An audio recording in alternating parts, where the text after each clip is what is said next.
এখন কলাটি বেচবার আইলাম, কাস্টমার তো নাই, এখন কার কাছে গেছি? যাই আবার কিছু খাই নাই, যাইয়া যে কিছু খাইতে পারিনি আজকে দোকানে। আসসালামু আলাইকুম রহিম চাচা, ভালো আছেন? কলা কত বিরা? কলা খাইলে কলা খাই রে, কলা খাইয়া না আজকে মনটারে জুড়াই। ও কি স্বাদ, স্বাদ, এত স্বাদ কলা।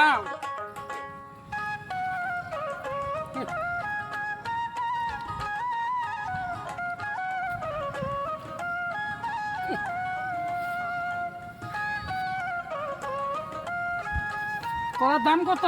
ভাই কয়টা খাইছেন? দুইটা খাইছি। দুইটা খাইছেন, 500 টাকা দাম। 500? 500 টাকা। আচ্ছা, 300, 400, যে 500 নেন। আচ্ছা ধরেন। দাম এই তো কি হয়েছে বাস? ছোকরা দুটো আমার খাসিটা খাওয়াই খেয়ে বাস। কি হয়েছে? এই যে কলা ছোকরা নিয়ে যা, খাসিটা খাওয়া। কলাটি খাইলাম, হেবি স্বাদ, সেই স্বাদ। তো আমার চোখ লাগালো কই? হ্যাঁ কলা চোখলা ভাই, ছোকরা তিনটা ফালাই দিয়েছিলেন, আমি খাসিটা খাওয়াই। আমার চোখলা তুমি খাসিরি খাইবা কে? খাওয়াই হলো না, আমার তো এই দাও, তুমি নিছো 500, আমার 1000 টাকা দাও। 1000 দিন কে তাহলে ভাই? আমার ওই কলা চোখলাই লাগবে। ছোকরা তো ভাই ফালাই আমি চোখলা কিনবার আইছি, আমি কলা তো সুস্বাদু খাইছি। আমার তাড়াতাড়ি টাকা দাও, না হলে কিন্তু বোঝই তো। কতজন লাগবো? 1000 দাও। 100 টাকা কোন দিই ভাই? 100 না 1000 দিয়ে। আচ্ছা আচ্ছা, নেন 1000 নেন। ঠিক আছে, এলা যাও, তুমি এলা বয়ে থাকো, আমি এলা দূরে গিয়া।